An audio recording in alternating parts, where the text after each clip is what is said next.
kilonya 3 juta, 5 kilo itu 15 juta. Bayangkan, ada harga 3 kali lipat ketika Anda melebur seperti ini. Nah, godaannya sangat besar sekali. Sudah nggak berpikir lagi.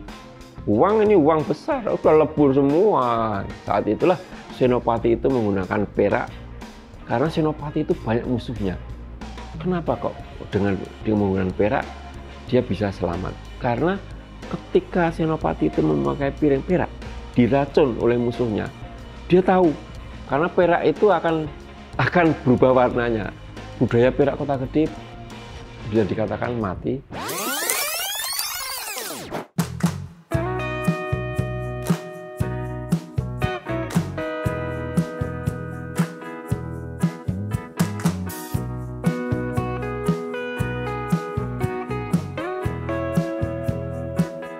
Nama saya Priyo Salim. Sebenarnya nama lengkap saya Priyono Jatmiko dan Salim adalah nama bapak saya. Tapi ketika kita mulai bisnis, saya memakai dua nama saja, Priyo Salim. Artinya secara identitas saya Priyo dan Salim menggambarkan bahwa saya anaknya Salim. Dan sepertinya nama bisnis Priyo Salim lebih gampang diingat daripada nama panjang Priyono Jatmiko.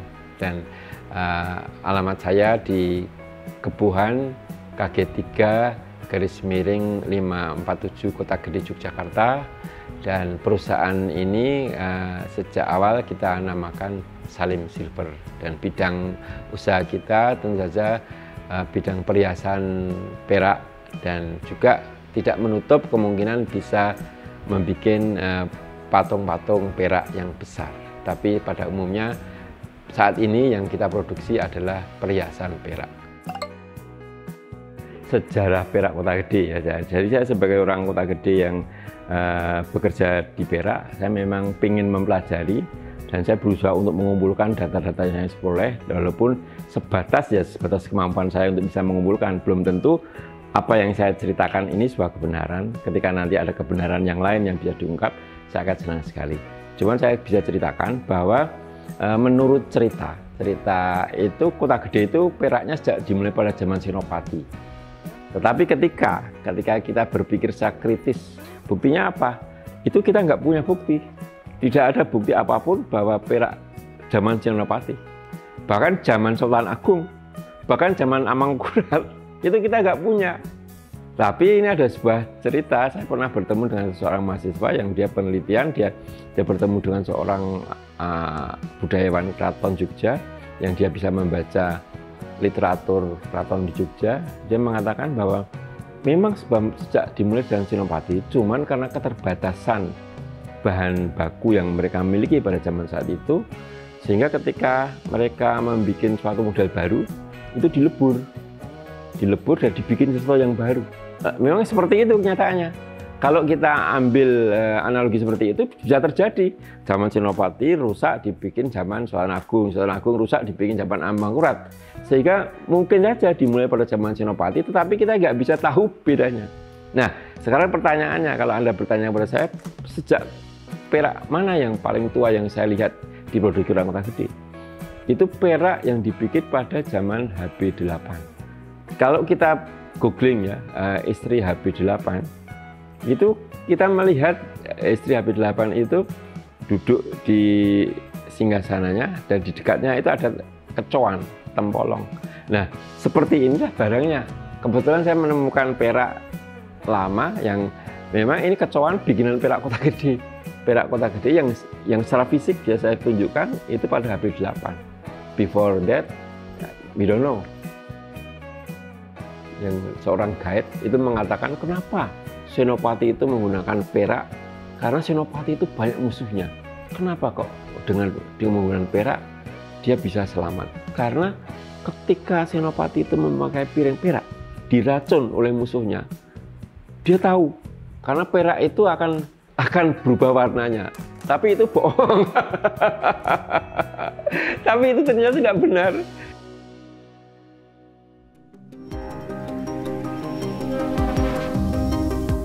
Ketika kita menggunakan alat sendok perak, yang ini kita gunakan sendiri loh ya, misalnya untuk kita sendiri, untuk istri sendiri, anak sendiri. Setiap hari kita pakai ini, sendok ini. itu bisa mengindikasikan kalau ada perubahan metabolisme tubuh kita. Jadi ketika tubuh kita mungkin asam atau menjadi basah, warna sendok ini akan berubah. Nah, kalau itu saya malah lebih condong agak percaya. Warna perak, sendok yang kita gunakan di saliva kita ini, ketika saliva kita berubah, maka akan mempengaruhi warna perak. Kalau itu nyata, kalau saya lebih condong ke arah itu. Jadi bukan kok itu menjadi anti racun, tapi perak itu bisa mengindikasi perubahan metabolisme tubuh kita. Kalau itu saya percaya kalau itu. Yeah. Pertanyaannya, kapan Kota Gede menjadi besar dan menjadi tumbuh terkenal? Itu ternyata pada zaman 1920-an. Buktinya nyata. Kebetulan saya punya buku yang sangat penting sekali. Ini namanya Jogja Silver ya, sebenarnya Kota Gede Silver, tapi saya nggak tahu kenapa orang Belanda ini menamakannya sebagai Jogja Silver. Ini maaf, ini ditulis oleh Profesor Pinge, dia dari Tropenmuseum. Nah, dia menceritakan bahwa istri gubernur Belanda yang berkuasa di Jogja pada tahun 1920-an itu namanya Marie Agnes van Gesseler. Ini fotonya ada. Ini dia memberikan ide pengembangan kepada perusahaan perak Kota Gede. Marie Agnes yang istri gubernur Belanda tadi yang mendapat tekanan untuk pengembangan sosial ekonomi di negara koloninya, itu melihat di Kota Gede ada orang bisa bikin perak yang untuk kebutuhan keraton.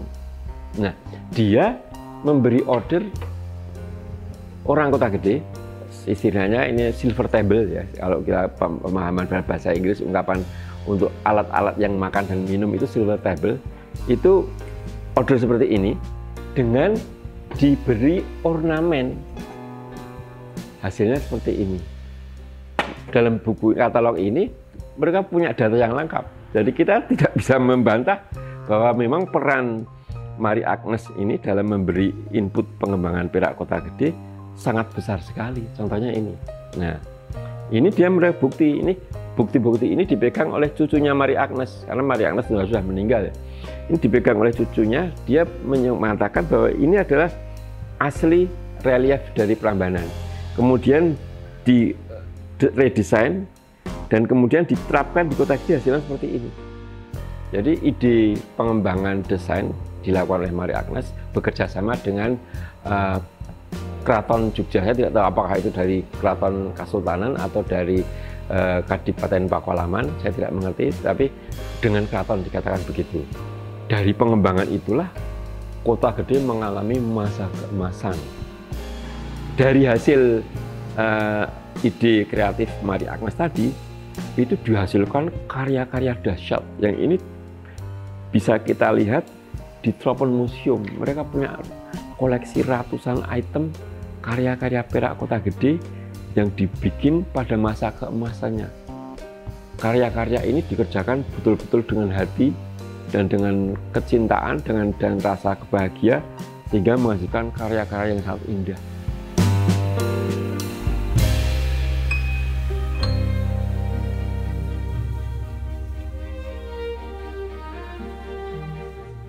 Perak Kota Gede dikembangkan oleh Marie Agnes itu masa keemasan perak Kota Gede, yaitu ketika seorang pengrajin bisa mendapatkan penghasilan satu harinya sampai 450. Bahwa masa keemasan perak Kota Gede itu terjadi pada tahun 1930-an sampai Jepang masuk 1942. Karena ketika Jepang masuk, saat itulah hancurnya perak Kota Gede. Karena Jepang tidak peduli pada kerajinan, tidak peduli pada karya seni. Yang gambaran Kota Gede zaman penderitaan Jepang, bapak saya itu cerita, bapak saya itu ketika punya anjing, ketika memberi makan anjing di depan rumah gitu, bapak masuk gitu, ada orang bisa merebut. Jadi betapa orang lapar betul pada tahun 42 itu. Itu menggambarkan kalau ekonomi suatu negara itu hancur, ya budaya mesti hancur. Itu ada yang wajar. Sampai 45 itu masa kehancuran perak Kota Gede pertama, hancurnya perak Kota Gede pertama itu masa Jepang. Kemerdekaan Indonesia, nah itu alhamdulillah Soekarno saat itu membantu pengrajin perak Kota Gede. Yaitu dengan apa? Saya punya bukti lagi nih, alhamdulillah Ini namanya perak putu. Perak putu. Kalau perak itu wujudnya seperti pasir ya kalau sekarang. Ya kan? Memang kenyataan proses daripada peleburan dari tambang diolah itu seperti pasir. Tapi pemerintah Indonesia itu membantu pengrajin perak Kota Gede pada tahun 45 setelah kemerdekaan. Itu dengan perak putu seperti ini. Lewat Koperasi Perak Kota Gede, namanya KP3Y, Koperasi Produksi Pengusaha Perak Yogyakarta. Itu berdiri pada tahun 51, di mana punya fungsi untuk mendistribusi bahan baku yang disediakan oleh pemerintah dengan harga di bawah pasaran. Soeharto, perak Kota Gede itu dijadikan sebagai souvenir kenegaraan. Nah, barang-barang seperti ini itu ada dikasih Bhinneka, lambang Bhinneka, dijadikan souvenir kenegaraan, satu set gitu, bisa 3 kilo, bisa 5 kilo. Ketika ada tamu negara datang, itu dikasihkan sebagai souvenir. Nah, Presiden Soeharto berkunjung ke luar negeri, bawa itu sebagai souvenir. Jadi Kota Gede eksis.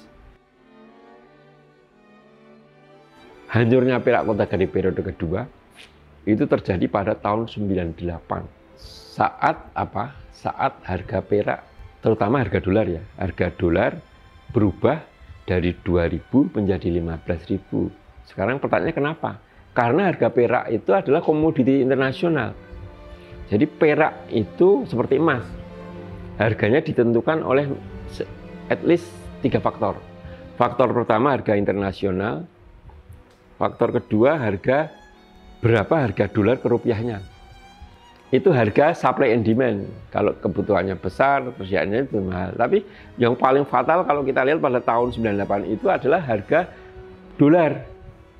Satu set 5 kilo itu kalau pada awal produksi Anda hanya 400.000. 400.000 harga bahan baku 2 juta. Dikerjakan dengan ongkos produksi 2 juta, dijual 5 juta. Satu set itu 5 juta, Mas. 5 kilo.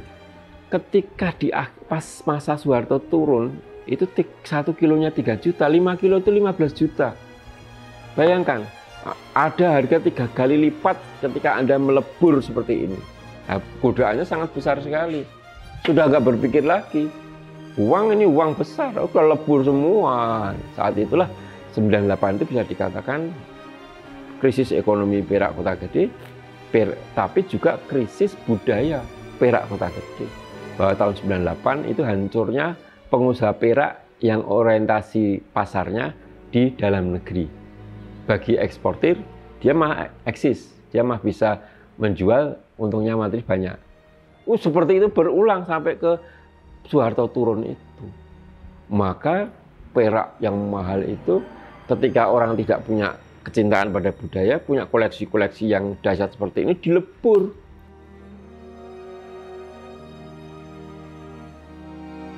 Seorang produsen perak untuk bikin karya seperti ini itu membutuhkan waktu 1,5 bulan. Artinya apa? Ketika seseorang menerima order perak, dapat DP, kemudian dia ngerjakan 1,5 bulan, kemudian dia setorkan 6 bulan, 4 kali periode bekerja. Tetapi harga perak itu berubah dari 400.000 ke 3 juta dalam 6 bulan. 400 ke 3 juta kan 8 kali. Artinya 4 periode pekerja ada 8 kali lompatan harga. Ketika seseorang pengrajin mendapat satu order, mau store, harganya sudah lipat. Sebenarnya kalau kita cek harga perak internasional itu tetap $200.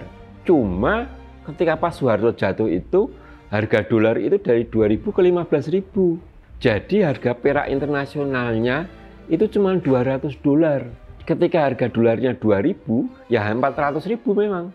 Sebelum Soeharto turun itu tetap antara 400.000. Karena harga internasional itu antara $200 terus, nggak pernah naik drastis. Tetapi harga dolarnya dari 2.000 ke 15.000. Jadi ketika $200 kalikan 15.000, 3 juta bayangkan. Harga perak itu dari 400.000 ke 3 juta. Dalam waktu hanya 6 bulan.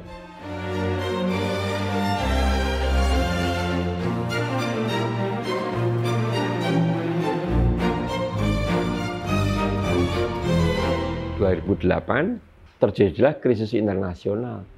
Kami itu yang karyawan kami 60, yang pasar kami satu di Eropa dan Amerika tahun 2008 itu langsung drastis tidak ada order dari Eropa sama sekali. Tinggal dari Amerika saja. Sehingga kami pada tahun 2008 bulan Februari, saya ingat sekali, itu karyawan kami dari 60 tinggal 10 karyawan yang bisa kami pertahankan untuk tetap bekerja.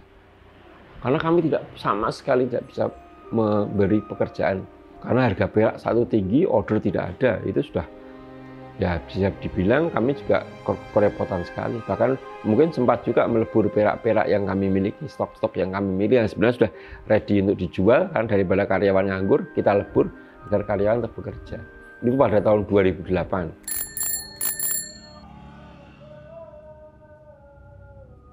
COVID itu dahsyat sekali. Kami sejak saya mulai usaha di bidang perak, taruhlah tahun 90, saya mulai mengekspor ke Amerika. Itu baru pada tahun 2020, Amerika tidak ada order sama sekali. Karena gara-gara COVID. Itu kehancuran yang sangat dahsyat sekali. Tapi ya alhamdulillah kalau saya sebagai orang yang beriman, saya tetap bersyukur kebetulan ada customer dari Eropa bahkan. Itu yang malah justru membuka toko. Jadi walaupun COVID tapi juga membuka toko, kemudian memberi order kami. Pada masa COVID itu ya kami hanya melayani satu customer saja. Tanpa itu kami bubar.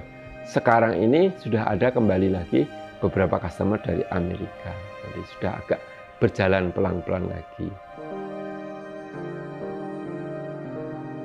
Budaya perak Kota Gede bisa dikatakan mati, tetapi kalau ekonomi perak Kota Gede masih ada.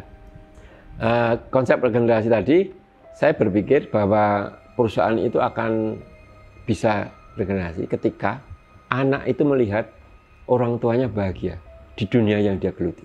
Jadi ketika seseorang menjadi pengusaha perak, tapi menjadi unhappy person, dan anak-anaknya melihat bahwa my parent is not happy, mereka nggak akan mau menjadi pengusaha perak.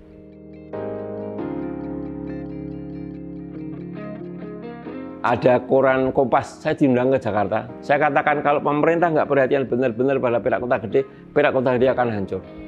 2005 saya sudah teriak itu. Dan memang nggak ada perhatian sama sekali. Saya katakan enggak, terutama misalnya pertama kali, yang selalu dulu saya kena protes, itu PPN perak 10%. Itu tinggi banget dan itu dibandingkan negara lain, kita salah bersaing, tapi pemerintah nggak peduli masalah itu. Baru sekarang aja katanya tidak ada, tapi sekarang sudah habis semua, atau siapa yang mau beli?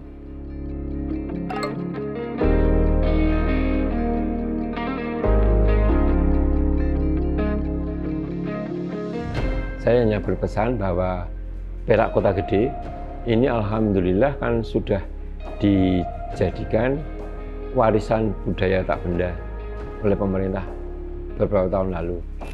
Jadi pemerintah sendiri, terutama lewat Disbud ya, itu sudah mengakui bahwa perak Kota Gede ini adalah warisan budaya tak benda.